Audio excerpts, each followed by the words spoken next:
Hey everyone! Today I'm going to show you how to bypass factory reset protection on any Android phone. The best part? It's completely free and really easy to do. You know when you reset your phone and it asks for your Google account? Well, with this method, we can bypass that step and gain full access to the phone. I've successfully done this on over 100 Android phones. I'll guide you step by step through the process, so don't worry if you're not a tech expert. Just follow along and soon you'll be able to unlock any Android phone without any hassle. So let's get started. Okay, so the next step is to use this website to remove the factory reset protection lock from your Android phone. To do this, you'll need to provide 3 important details: your phone's exact model, its IMEI number, and a valid email address where you can receive notifications.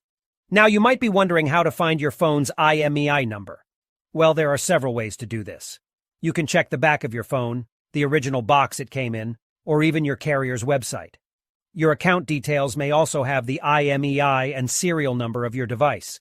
If you have a sales receipt or contract, you may find the IMEI and serial number there.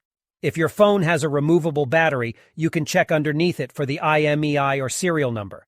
However, if your phone doesn't have a removable battery, don't try to remove it or you may damage your device.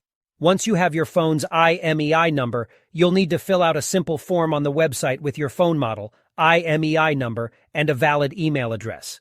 This is where you'll receive a notification when the factory reset protection has been removed.